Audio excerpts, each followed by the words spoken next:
Hello, Namaskar guys. Welcome in our YouTube channel. Today's topic is organs of the lower respiratory tract.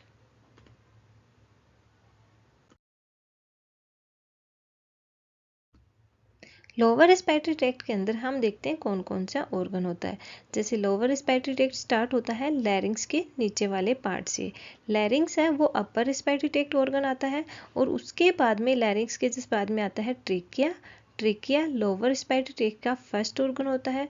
उसके बाद में trachea आगे जाके bronchi के अंदर कन्वर्ट हो जाएगा, primary bronchi, then secondary bronchi, tertiary bronchi and last के अंदर ब्रोंक्यूल्स के बाद में ये एल्वोलाई के अंदर कन्वर्ट हो जाता है। तो ये ऑर्गन है जिनको अपने बोलते हैं लोअर रेस्पिरेटरी ट्रैक्ट ऑर्गन। इनको हम आज देखेंगे, जैसे primary bronchi, secondary bronchi, tertiary bronchi, bronchioles, alveoli, ये सारे प्रेजेंट होते हैं लंग्स के अंदर। और जो प्राइमरी ब्रोंकाई है वो फर्स्ट पार्ट होती है, या फिर जो ट्रेकिया है उसका लोअर पार्ट होती है डिवीजन का, सब डिवीजन में डिवाइडेड हो जाएगा, जो दोनों साइड में राइट साइड में राइट लंग में चला जाएगा और वहीं लेफ्ट साइड की जो लेफ्ट प्राइमरी ब्रोंकाई है वो लेफ्ट साइड के लंग के अंदर चली जाएगी। तो आज हम देखेंगे lower respiratory tract organ. Trachea is first part of the lower respiratory tract. Lower respiratory tract का ट्रेकिया है वो फर्स्ट पार्ट है। इससे पहले अपर रेस्पिरेटरी ट्रैक्ट का लास्ट ऑर्गन आता है लैरिंग्स, उसको कंटिन्यू कर रहा है, एयरवे को कंटिन्यू कर रहा है ट्रेकिया। ट्रेकिया को हम नॉर्मली विंड पाइप भी बोल सकते हैं। ये सी शेप्ड कार्टिलेज से फॉर्म्ड होता है और इनकम्प्लीट सर्किल या फिर इनकम्प्लीट रिंग से फॉर्म होता है, और ये नॉर्मली होते हैं 16 to 20 रिंग्स होती हैं। इसके अगर हम लेंथ देखें तो ये होती है 10 to 12 centimetre long. The trachea, also known as the windpipe, is a tube that carry air from the voice box to the lungs. It's a key part of the respiratory tract. Trachea एक wind pipe है, trachea को हम wind pipe भी बोलते हैं, और ये क्या करती है, एयर को लैरिंग से लंग्स के अंदर कैरी करने का काम कर रही है। अपर पार्ट से जैसे लैरिंग से एयर आ रही है वो ट्रेकिया में जाएगी। ट्रेकिया इसको आगे की साइड में एक एयर पैसेज फॉर्म कर रहा है ब्रोंकाई के अंदर या फिर लंग्स के अंदर, जो एयर है उसको लंग्स के अंदर ले जाएगा। The trachea is also known as the wind pipe. Trachea को हम विंड पाइप भी बोलते हैं। Upper part of the trachea is attach to the larynx. जो ट्रेकिया है उसका अपर पार्ट लैरिंग्स के साथ में अटैच रहता है, और इसके लैरिंग्स में भी जो क्रिकोइड कार्टिलेज और थायराइड कार्टिलेज है उसके अटैच में रहेगा। थायराइड कार्टिलेज और क्रिकोइड कार्टिलेज है, ये क्या है, लैरिंग्स के ही पार्ट है, लैरिंग्स के ही कार्टिलेज है, उसके साथ में ट्रेकिया कनेक्ट रहेगा अपर पार्ट में। और लोअर पार्ट में ये कैरिना के बाद में right bronchi and left bronchi है, इसको कंटिन्यू कर रहा है। The upper part of the trachea is attached to the larynx and the lower part is attached with the lungs. Lungs के साथ में ये लोअर पार्ट है वो अटैच रहता है, और लंग्स के अंदर जो ट्रेकिया आगे जाके कैरिना पार्ट से right bronchi and left bronchi के अंदर कन्वर्ट हो रहा है। Trachea is made up of many C shaped cartilage. जो ट्रेकिया है ये सी शेप्ड कार्टिलेज से फॉर्म्ड होता है। जैसे ये यहाँ पे विजुअलाइज हो रही है सी शेप्ड इनकम्प्लीट कार्टिलेज है, इन सर्किल कंप्लीट सर्किल फॉर्म नहीं कर रहा है, ये इनकम्प्लीट सर्किल है। जो एंटीरियर एस्पेक्ट के अंदर तो एन सर्किल कर रहा है, लेकिन पोस्टीरियर जो एस्पेक्ट है वहाँ पर ये इनकम्प्लीट रिंग को फॉर्म कर रहा है कार्टिलेज के। और इसके बिटवीन इन बिटवीन दी आपको यह दिखाई दे रही है वो है स्मूथ मसल, जो middle part of the trachea है। Then trachea is made up of the many C shaped cartilage. C shaped cartilage से फॉर्म्ड होता है और इसकी लेंथ होती है 10 to 12 सेंटीमीटर लॉन्ग। अब ये जो सी शेप्ड कार्टिलेज है ये नंबर में होते हैं 16 to 20, और ये कार्टिलेज कौन सी है, हाइलिन कार्टिलेज से फॉर्म्ड है। The cartilage are embedded in a sleeve of the smooth muscles and connective tissue, which also form the posterior wall where the rings are incomplete. ये जो ट्रेकिया है, इसके अंदर जो कार्टिलेज है, कार्टिलेज के इन बिटवीन्स या फिर इनर पार्ट के अंदर स्मूथ मसल्स प्रेजेंट होती है, कनेक्टिव टिश्यू प्रेजेंट होते हैं और यहाँ पर लिम्फोइड टिश्यू भी प्रेजेंट होते हैं जो यहाँ पर फंक्शन करते हैं प्रिवेंशन अगेंस्ट द इन्फेक्शन के अगेंस्ट वो प्रिवेंशन करते हैं लिम्फोइड टिश्यू जो मिडिल पार्ट के अंदर सिचुएटेड होते हैं। और पोस्टीरियर एस्पेक्ट के अंदर ये जो कार्टिलेज रिंग है वो इनकम्प्लीट रहती है, जबकि वहीं पे एंटीरियर एस्पेक्ट के अंदर ये कम्प्लीटली एनसर्किल कर रही है। नेक्स्ट हम देखते हैं layers of the trachea. Trachea की कितनी लेयर हैं? सबसे पहले देख outer layer, middle layer and inner layer, 3 layers होती हैं। जो आउटर लेयर है वो contain the fibrous and elastic tissue and enclose the cartilage. जो आउटर लेयर है वो किससे फॉर्म्ड होती है? फाइब्रस एंड इलास्टिक टिश्यू से, और कार्टिलेज के साथ में ये कंटिन्यूसली एनक्लोज कर रही है। And then second one layer आती है वो है middle layer. Middle layer cartilage के साथ साथ में स्मूथ मसल्स प्रेजेंट होते हैं मिडिल लेयर में, एरोलर टिश्यू प्रेजेंट होते हैं और इसके साथ साथ में ही blood vessels and lymphatic vessels भी प्रेजेंट होती हैं। जैसे आप देख सकते हो ये वाली है आउटर मोस्ट लेयर जो कार्टिलेज की फॉर्म होती है, and then you can see this one जो डार्क ब्लूइश कलर है यह स्मूथ मसल प्रेजेंट होती है। इसके अंदर lymphoid tissue blood vessel present रहेंगी और लिम्फोइड टिश्यू का काम होता है प्रिवेंशन अगेंस्ट द इन्फेक्शन। कोई भी किसी भी तरह का अगर हार्मफुल बैक्टीरिया है, वायरस जो ही एंटर करेगा तो ये जो लिम्फोइड टिश्यू है ये उसके साथ में फैगोसाइटोसिस प्रोसेस के थ्रू उसको किल कर देगा या फिर हम बोल सकते हैं इन्फेक्शन को प्रिवेंट करेगा। एंड इनर मोस्ट लेयर है वो प्रेजेंट होती है सीलेटेड कोलुमनर एपिथेलियल से और उसके अंदर mucus secreting goblet cells present रहती हैं और वो कंटिन्यूसली म्यूकस को सीक्रेट करती रहती हैं। और म्यूकस का काम क्या होता है? जो एयरवे लाइन है या फिर एयरवे ट्रैक्ट है उसको ह्यूमिडिफाई करना, और जो ड्राई एयर है जो ट्रेकिया को सीवियर इरिटेट कर सकती है तो उसको इरिटेशन से प्रिवेंट करता है म्यूकस। देन हम देखते हैं structure associated with the trachea. Means trachea के सराउंडिंग में कौन कौन सी स्ट्रक्चर है।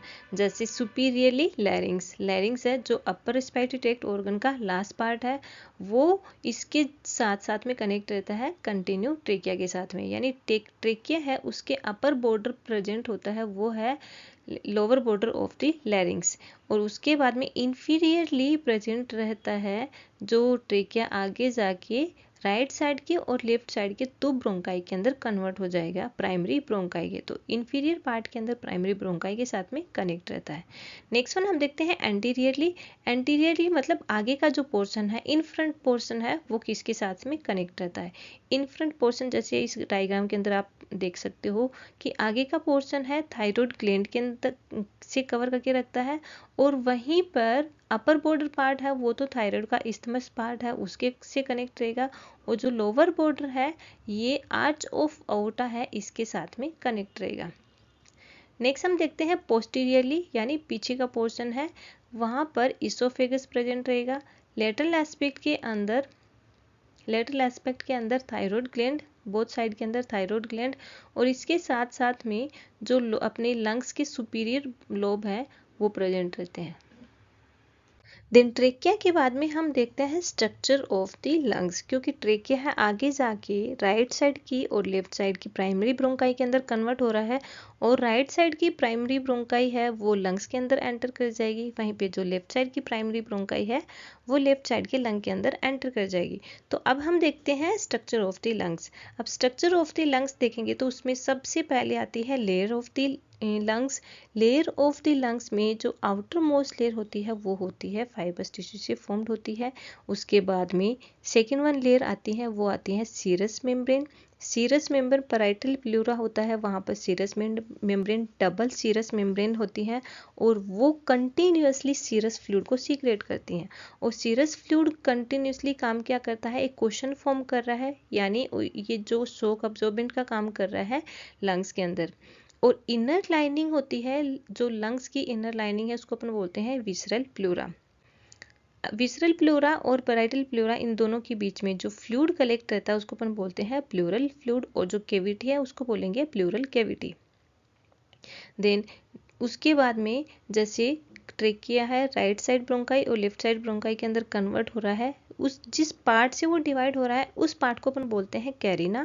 कैरिना उसके बाद में राइट ब्रोंकाई और लेफ्ट ब्रोंकाई लंग्स के अंदर चली जाएंगी। लंग्स पे जाने के बाद में secondary bronchi, tertiary bronchi, terminal bronchioles and last के अंदर रेस्पिरेटरी ब्रोंक्यूल्स के अंदर कन्वर्ट हो जाएंगी। रेस्पिरेटरी ब्रोंक्यूल्स है वो आगे जाके एल्वोलर डक्ट के थ्रू एल्वोलाई के साथ में कनेक्ट रहता है और यही एल्वोलाई ऐसी है जिसको अपन बोलते हैं रेस्पिरेटरी यूनिट या फिर functional unit of the respiration, जहाँ पर गैसेस का एक्सचेंज होता है। There are two lungs, one lining on each side of the midline in the thoracic cavity. Thoracic cavity के दोनों साइड में एक एक लंग्स प्रेजेंट होते हैं और ये जो लंग्स होते हैं इनके अलग अलग पार्ट्स होते हैं जिसमें आता है apex, base, coastal surface and medial surface. Apex is a rounded rises into the roof of the neck and it lies close to the first rib and the blood vessels and the nerves. अब ये जो apex part है ये present होता है root of the neck तक up side के अंदर जा रहा है और यहाँ to the close to the ribs and blood vessels and nerves, यहाँ पर nearby blood vessels nerves हैं ये इसके नियर बाई रहते हैं क्योंकि यहाँ से ब्रोंकियल आर्टरी है या फिर पल्मोनरी आर्टरी है, पल्मोनरी वेन्स हैं, वो भी यहाँ से इसके नियर बाई ही अंदर की साइड में जा रही हैं। तो ये प्रेजेंट कहाँ तक रहती है, रूट ऑफ द नेक तक, और इसके नियर बाई ब्लड वेसल्स भी प्रेजेंट रहती हैं। सेकेंड पार्ट आता है बेस पार्ट, ये कॉनकेव शेप का एंड सेमिलुनार शेप का होता है and lies in the upper surface of the diaphragm. जो डायफ्राम है उसके अपर सरफेस पे प्रेजेंट होता है और डायफ्राम हमेशा थोरेसिक केविटी और अब्डोमिनल केविटी को डिफरेंशिएट कर रहा है। अपर पार्ट के अंदर थोरेसिक केविटी होती है डायफ्राम के और डायफ्राम के लोअर पार्ट के अंदर अब्डोमिनल केविटी होती है। तो डायफ्राम एक डोम शेप स्ट्रक्चर होती है जो यहाँ पर लंग्स के बेस होता है वहाँ से कंटिन्यूसली उसके साथ में अटैच रहती है। देन थर्ड वन आती है कोस्टल सरफेस। कोस्टल सरफेस जो जिसको अपन बोलते हैं लेटरल एस्पेक्ट में होता है, जहाँ पर कोस्टल कार्टिलेज होती हैं, रिब्स प्रेजेंट रहती हैं एंड इंटरकोस्टल मसल्स प्रेजेंट रहती है वहाँ पर कंटिन्यूसली और उनकी शेप होती है कॉन्वेक्स शेप की प्रेजेंट होती है। एंड फोर्थ वन आता है मीडियल सरफेस जो कॉन्केव शेप का रहता है और रफली ट्रायंगुलर शेप्ड का एक वहाँ पर ओपनिंग होती है जिसको अपने बोलते हैं हाइलम और उसकी जो लोकेशन होती है वो होती है 5th to 7th thoracic vertebra तक कंटिन्यूसली लाई रहता है हाइलम पार्ट। हाइलम पार्ट एक ऐसा ट्रायंगुलर इरेगुलर शेप्ड एरिया है जहाँ से ब्लड वेसल्स हैं या फिर प्राइमरी ब्रोंकाई है, नर्व्स है, लिम्फेटिक वेसल्स हैं, वो लंग्स के अंदर एंटर कर रहे हैं, उस पर्टिकुलर पार्ट को अपन बोलते हैं हाइलम। अब at the hilum these include hilum के अंदर से कौन कौन से पार्ट्स हैं वो अंदर की साइड में लंग्स के अंदर जा रहे हैं, जिसमें फर्स्ट वन आती है प्राइमरी ब्रोंकाई, सेकेंड वन आता है pulmonary artery, pulmonary vein, bronchial artery and bronchial when, nerves and lymphatic vessels. ये सारे के सारे हाइलम के थ्रू लंग्स के अंदर एंटर करते हैं। एंड नेक्स्ट हम देखते हैं प्लूरा एंड प्लूरल केविटी। जो लंग्स की सराउंडिंग लेयर है उसको अपन बोलते हैं प्लूरा और जो visceral pleura and parietal pleura के बीच में जो स्पेस है उसको अपने बोलते हैं प्लूरल केविटी। प्लूरल केविटी के अंदर प्लूरल स्पेस के अंदर जो फ्लूइड रहता है उसको अपन बोलते हैं pleural fluid. The pleura consists of a closed sac of the serous membrane which contain a small amount of the serous fluid. जो प्लूरा है वो सीरस मेम्ब्रेन से फॉर्म्ड होती है और इनका काम होता है कंटिन्यूसली सीरस फ्लूइड है उसको सीक्रेट करना और यहाँ पर सीरस फ्लूइड जहाँ जिस केविटी के अंदर रहता है उस केविटी को अपने बोलते हैं प्लूरल केविटी और प्लूरल स्पेस। और ये जो प्लूरल फ्लूइड है इसका काम होता है जो शॉक अब्जॉर्बेंट है उसको ऑब्जर्व करेगा, इसके साथ साथ में ही ये क्वेश्चन का फॉर्म कर रहा है, मतलब एक कंफर्ट मूवमेंट स्मूथली मूवमेंट में हेल्प कर रहा है प्लूरल फ्लूइड।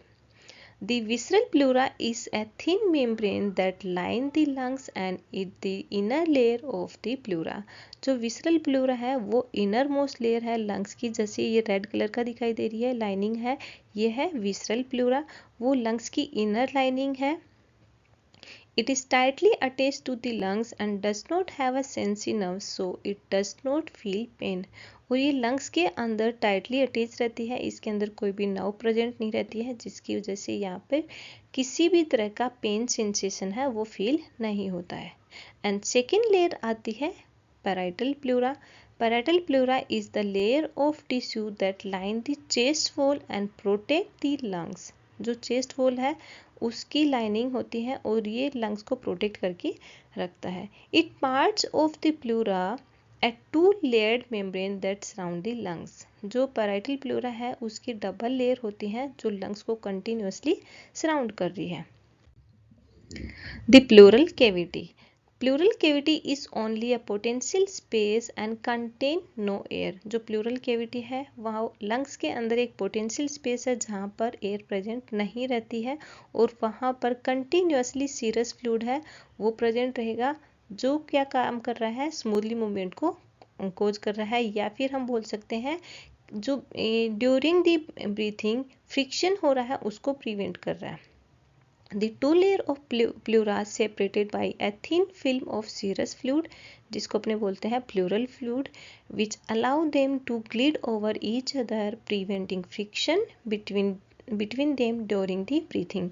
जो breathing है उस टाइम पे आपस में डबल लेयर है उसको आपस में फ्रिक्शन होने से प्रिवेंट कर रहा है। The serous fluid secreted by the epithelial cells of the membrane. जो सीरस फ्लूइड है वो कंटिन्यूसली सीक्रेट हो रहा है, वो किस सेल से फॉर्म्ड होता है, एपिथेलियल सेल से। लंग्स के एक्सटीरियर पार्ट में हमने देखा है parts of the lungs and उसके साथ साथ में हमने देखा है layer of the lungs. Then उसके बाद में हम देखेंगे interior of the lungs. Lungs के अंदर की साइड में कौन कौन सी स्ट्रक्चर है उसको हम देखेंगे। The lungs are composed of the bronchi and smaller air spaces, alveoli, connective tissue, blood vessels, lymphatic vessels and nerves. Lungs के अंदर की साइड के अंदर जो स्ट्रक्चर फॉर्म होती है वो है ब्रोंकाई। जो ब्रोंकाई 3 टाइप की होती है, primary bronchi, secondary bronchi and tertiary bronchi. उसके बाद में ब्रोंक्यूल्स के अंदर कन्वर्ट हो जाएगी ब्रोंकाई। ब्रोंक्यूल्स आगे जाके एल्वोलाई में कनेक्ट हो जाएंगे, उसके साथ साथ में कनेक्टिव टिश्यू प्रेजेंट रहते हैं, ब्लड वेसल्स प्रेजेंट रहेंगी। अब ब्लड वेसल्स के अंदर जैसे pulmonary artery and pulmonary veins है वो प्रेजेंट रहती हैं। लिम्फेटिक ब्लड वेसल्स है लिम्फेटिक वेसल्स हैं वो प्रेजेंट रहेंगी, जो यहाँ पर इन्फेक्शन के अगेंस्ट फंक्शन करती हैं। और जो नर्व्स हैं वो प्रेजेंट रहेंगी जो कंप्लीटली लंग्स को कोलैप्स होने से प्रिवेंट कर रही है, या फिर हम बोल सकते हैं कॉन्ट्रैक्शन एंड रिलैक्सेशन के अंदर हेल्प कर रही हैं। नेक्स्ट वन देखते हैं pulmonary blood supply and respiratory pump. Pulmonary blood supply और रिस्पिरेटरी पंप क्या है, जैसे हार्ट है, हार्ट का राइट साइड का वेंट्रिकल है वो डीऑक्सीजनेटेड ब्लड को पंप करेगा पल्मोनरी आर्टरी में, और पल्मोनरी आर्टरी उसी ब्लड को लेके जाती है लंग्स के अंदर। लंग्स में जाने के बाद में पल्मोनरी आर्टरी लंग्स में जाने के बाद में स्मॉलर बहुत छोटी छोटी ब्रांचेस के अंदर कन्वर्ट हो जाएगी, उसको अपन बोलते हैं dense capillaries. The pulmonary trunk divided into the right and left pulmonary arteries which transport deoxygenated blood to the each lungs. दोनों लंग्स के अंदर डीऑक्सीजनेटेड ब्लड लेके चल जाएगा पल्मोनरी आर्टरी। पल्मोनरी आर्टरी है पल्मोनरी ट्रंक से 2 पार्ट के अंदर डिवाइड हो जाती है, right pulmonary artery and left pulmonary artery. Right pulmonary artery है वो राइट लंग्स के अंदर लेके जाएगी, वहीं पे जो लेफ्ट पल्मोनरी आर्टरी है वो लेफ्ट लंग के अंदर ब्लड लेके जाएगी। और वहाँ आगे जाने के बाद में लंग्स में जाने के बाद में सराउंडिंग द एल्वोलाई वो एक डेंस कैपिलरी नेटवर्क फॉर्म करेंगी एल्वोलाई के चारों तरफ, जहाँ पर गैसेस का एक्सचेंज होगा। The pulmonary artery divides into the dense capillary network around of the wall of the alveoli. जो wall of the alveoli है उसके चारों तरफ एक नेटवर्क को फॉर्म कर रही है और यहाँ पर गैसेस का डिफ्यूजन होता है। जैसे पल्मोनरी आर्टरी पल्मोनरी ट्रंक के बाद में 2 पार्ट में डिवाइड हो जाती है, right pulmonary artery and left pulmonary artery. वो दोनों साइड में दोनों लंग्स के अंदर चल जाएंगी और वहाँ से अंदर जाके वो टाइनी छोटी छोटी ब्लड वेसल्स के अंदर कन्वर्ट हो जाएंगी, जिसको अपन बोलते हैं आर्ट्रियोल्स। आर्ट्रियोल्स आगे जाके सराउंडिंग द एल्वोलाई एक डेंस नेटवर्क फॉर्म करेंगी जिसको अपन बोलते हैं कैपिलरी नेटवर्क, जहाँ पर गैसेस का एक्सचेंज होता है। अब ये जो नेटवर्क फॉर्म कर रही हैं ब्लड वेसल्स का, ये जो कैपिलरी है वो जो एल्वोलाई है, ये दोनों ही सिंगल लेयर से फॉर्म्ड होती हैं, सिंगल लेयर फॉर्म होगी, और जिस टिश्यू से फॉर्म्ड होती हैं वो है फ्लैटन एपिथेलियल सेल्स, जहाँ पर गैसेस का एक्सचेंज होता है। The wall of the alveoli and the capillaries are single-layered flattened epithelial tissues. The exchange of gases between air in the alveoli and blood in the capillaries across the respiratory membrane. यहाँ पर gases of exchange होगा, gases का exchange होगा between the blood and the alveolar air. Alveolar air और blood के बीच में gases का एक्सचेंज होगा अक्रॉस द रेस्पिरेटरी मेम्ब्रेन। अब रेस्पिरेटरी मेम्ब्रेन क्या है? रेस्पिरेटरी मेम्ब्रेन है जहाँ पर एल्वोलर लेयर है, उसको अपन बोलते हैं respiratory membrane. Pulmonary capillaries join up and form the pulmonary veins and they carry oxygenated blood to the left atrium। जो पल्मोनरी आर्टरी थी वो कैपिलरी के अंदर कन्वर्ट हो गई, जहाँ पर गैसेस का एक्सचेंज हुआ। कैपिलरी के अंदर दो एंड होते हैं, arteriolar end end venule end. Arteriolar end से जो कार्बन डाइऑक्साइड थी वो एल्वोलाई के अंदर चली गई, वहीं से एल्वोलाई के अंदर जो ऑक्सीजन थी वो वेन्यूल एंड के अंदर होते हुए ब्लड के साथ में ज्वाइन अप हो गई, और वहाँ से जो ये जो कैपिलरी है, पल्मोनरी कैपिलरीज है, ये आगे जाके ज्वाइन अप होके पल्मोनरी वेन फॉर्म कर रही है, और पल्मोनरी वेन है ऑक्सीजनेटेड ब्लड को लेके हार्ट के लेफ्ट साइड के एट्रियम में चली जाएगी, वहाँ से सिस्टेमिक सर्कुलेशन के थ्रू अपनी बॉडी की सेल्स की रिक्वायरमेंट को फुलफिल करेगी विद द इंटरनल रेस्पिरेशन। अब नेक्स्ट हम देखते हैं ब्रोंकाई। ब्रोंकाई जैसे ट्रेकिया है, राइट ब्रोंकाई और लेफ्ट ब्रोंकाई के अंदर कन्वर्ट हो जाएगा। Right bronchi compared to the left bronchi is wider, shorter and vertical, so in this in chance of obstruction is more। जैसे राइट साइड की bronchi है compare to the left side की bronchi wider, shorter and vertical रहती है, वहीं पे जो left side की है ये हॉरिजॉन्टल रहती है। राइट साइड की वाइडर रहेगी, शॉर्ट रहेगी एंड वर्टिकल रहती है, क्योंकि राइट साइड का लंग्स है उसके अंदर 3 लोब्स प्रेजेंट रहते हैं, जिसकी वजह से ये वर्टिकल रहती है। वहीं पे जो लेफ्ट साइड का लोब है, लेफ्ट साइड का लंग्स है, उसके अंदर 2 लोब्स होती हैं, सुपीरियर एंड इन्फीरियर, जिसकी वजह से जो प्राइमरी ब्रोंकाई है वो compare to the right bronchi horizontal रहती है। The left bronchi is narrow, longer and horizontal compared to the right bronchi। जो लेफ्ट साइड की ब्रोंकाई है वो नैरो, लॉन्गर एंड हॉरिजॉन्टल रहेगी compare to the right bronchi. अब देखते हैं branches of the primary bronchi. Primary bronchi की कौन कौन सी ब्रांचेस हैं? जैसे प्राइमरी ब्रोंकाई है आगे जाके सेकेंडरी ब्रोंकाई के अंदर कन्वर्ट हो जाएगी। मींस ये जो ब्रोंकियल ट्री है, ब्रोंकियल ट्री के अंदर जैसे मेन ब्रांच हो गई, पहले ट्रेकिया है, उसके बाद में उसकी सब डिवीजन ब्रांच होगी प्राइमरी ब्रोंकाई, ब्रांचेस हो गई प्राइमरी ब्रोंकाई, और उसके बाद में जो प्राइमरी ब्रोंकाई है उसकी सब डिवीजन ब्रांचेस होती है जिसको अपन बोलते हैं सेकेंडरी ब्रोंकाई। सेकेंडरी ब्रोंकाई आगे जाके वापस एक टाइनी ब्रोंक्यूल्स के अंदर या फिर ट्राइनी छोटी ब्रोंकाई के अंदर कन्वर्ट हो जाती है, उसको अपन बोलते हैं टर्सरी ब्रोंकाई। टर्सरी ब्रोंकाई के आगे बाद में जो स्ट्रक्चर होती है उसको अपन बोलते हैं ब्रोंक्यूल्स। ब्रोंक्यूल्स है वो continuously respiratory bronchioles and terminal bronchioles है उसके साथ में कनेक्ट रहेगा, and last one alveolar duct form कर लेगा। और एल्वोलर डक्ट है ये आगे जाके एल्वोलाई के साथ में कंटिन्यू कर रहा है या फिर कनेक्ट रह रहा है। नेक्स्ट हम देखते हैं रेस्पिरेटरी यूनिट। रेस्पिरेटरी यूनिट क्या होते हैं? Parenchyma of lung, terminal portion of the respiratory tract in which bronchioles and alveoli, जिसको अपन बोलते हैं respiratory bronchioles, alveolar duct, alveolar sac and alveolus where gases exchange occurs। वो वाली यूनिट जहाँ पर गैसेस का एक्सचेंज होता है उस पर्टिकुलर पार्ट को, उस यूनिट को अपन बोलते हैं रेस्पिरेटरी यूनिट, या फिर हम बोल सकते हैं functional unit of the respiratory system या फिर रेस्पिरेशन, जहाँ पर गैसेस का एक्सचेंज होता है। जैसे टर्मिनल ब्रोंक्यूल्स है, ब्रोंक्यूल्स के आगे की जो डिविजन्स होती है, लास्ट डिविजन्स होती है वो टर्मिनल ब्रोंक्यूल्स होती है, जो स्मूथ उसके अंदर टर्मिनल ब्रोंक्यूल्स है। जहाँ तक टर्मिनल ब्रोंक्यूल्स होती हैं, टर्सरी ब्रोंक्यूल्स होती हैं, वहाँ तक ये जो कार्टिलेज है वो कंटिन्यू रहता है और उसके बाद में सिंगल लेयर से फॉर्म्ड होता है, लेकिन कार्टिलेज कम होके वहाँ पे स्मूथ मसल्स ज़्यादा हो जाती है। ब्रोंक्यूल्स के अंदर स्मूथ मसल्स ज़्यादा हो जाएगी कंपेयर टू द कार्टिलेज। और उसके बाद में आगे जाके एल्वोलर डक्ट के थ्रू एल्वोलाई के अंदर कन्वर्ट हो जाती है, जहाँ पर गैसेस का एक्सचेंज होता है। और एल्वोलाई को ये अपन बोलते हैं functional unit of the respiratory system और रेस्पिरेशन। अब देखते हैं एल्वोलाई क्या होती है। Alveoli smaller unit of the respiratory tract. Respiratory tract की स्मॉलेस्ट यूनिट होती है एल्वोलाई, जिसको अपन बोलते हैं रेस्पिरेटरी यूनिट्स, जहाँ पर गैसेस का एक्सचेंज होता है।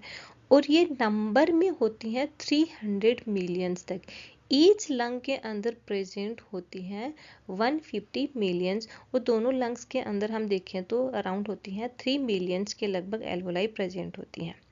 In lungs, around 300 million alveoli present leads to provide 70 meter square surface area for gases exchange. 300 million alveoli present रहती हैं लंग्स के अंदर, और उसको गैसेस को एक्सचेंज करने के लिए जो सरफेस एरिया की रिक्वायरमेंट होती है वो होती है 70 metre square surface area for the gases exchange.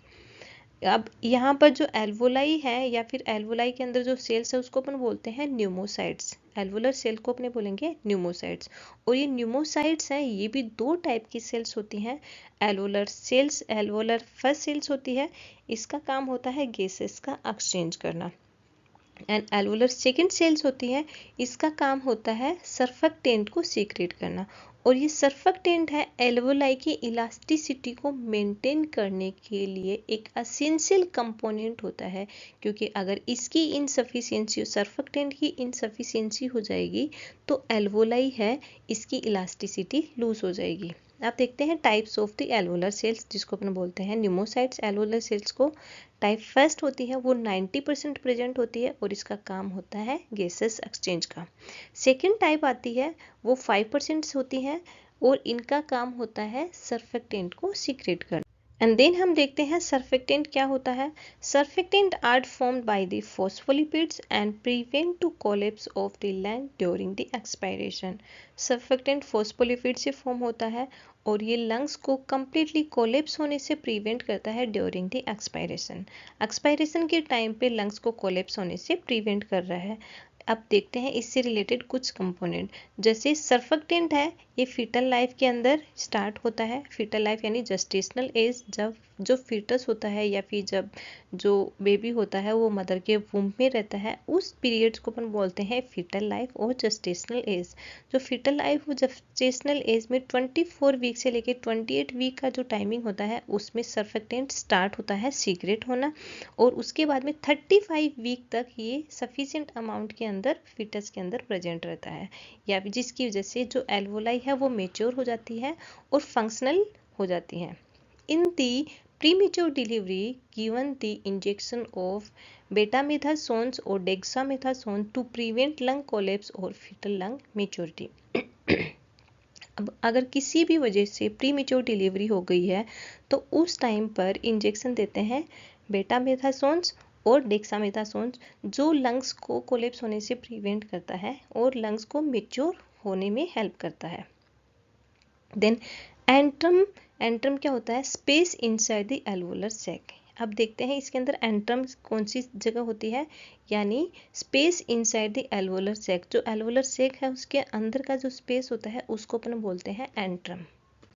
Then blood supply and nerve supply to the lungs. The oxygenated blood supplied to the wall of the bronchi and the smaller air passes through the branches of the right and left bronchial artery।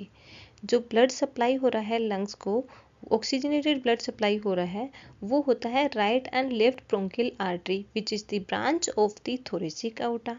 And then venous return हो रहा है bronchial when के through, और ये bronchial when है वो आगे जाके हेमीजाइगोस एंड एजाइगोस वेन के साथ में कनेक्ट करेगी, और वो डायरेक्टली हेमीजाइगोस एंड एजाइगोस वेन है सुपीरियर वेना केवा के अंदर वेनस ब्लड को ड्रेन कर देंगे।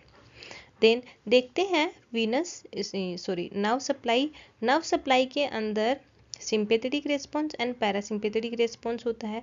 अब पैरासिम्पैथेटिक रेस्पॉन्स है उसको तो वेगस नर्व सप्लाई करती है, जो क्रेनियल नर्व की है, क्रेनियल नर्व है नंबर 10th की। जो पैरासिम्पेथेटिक रेस्पॉन्स कोज करती है। और पैरासिम्पेथेटिक रेस्पॉन्स में ये फंक्शन होता है, फिजियोलॉजिकल फंक्शन होता है, वो होता है ब्रोंकोकॉन्स्ट्रिक्शन। वहीं पर सिंपेथेटिक रेस्पॉन्स है उसको कोज करता है सर्वाइकल गैंग्लियाज, जिसका रेस्पॉन्स होता है ब्रोंकोडाइलेशन। एंड लास्ट के अंदर हम कुछ की पॉइंट्स देखेंगे related to the respiratory system. जैसे nose is the first organ of the respiratory tract. Respiratory tract का फर्स्ट ऑर्गन है नोज।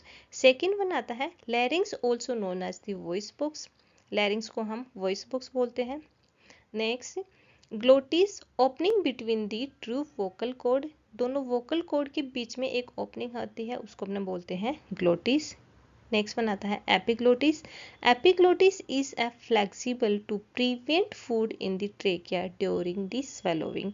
जो ही हम स्वेलो करते हैं, जो भी हम मील ले रहे हैं, फूड है, उसको स्वेलो करते हैं, तो स्वेलोविंग के टाइम पे एपिग्लोटिस है ये ट्रेकिया को क्लोज कर देगा, जिसकी वजह से जो फूड पार्टिकल्स हैं उसको ट्रेकिया में जाने से प्रिवेंट कर रहा है। जो ट्रेकिया है इसको अपने बोलते हैं विंड पाइप, और इसकी लेंथ होती है 10 to 12 सेंटीमीटर।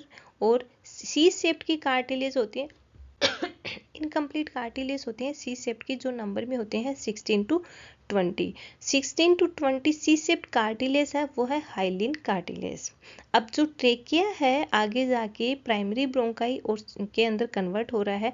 जिस पार्ट से, जिस डिवीजन से वहाँ से वो डिवाइड हो रहा है, पर्टिकुलर पॉइंट से डिवाइड हो रहा है, उस पर्टिकुलर पॉइंट को अपन बोलते हैं carina.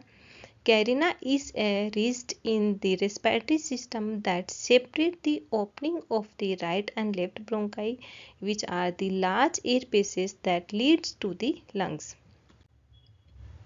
Thank you guys, thank you so much. Please इस वीडियो को लाइक कीजिए, शेयर कीजिए और चैनल को सब्सक्राइब कीजिए। Thank you for listening.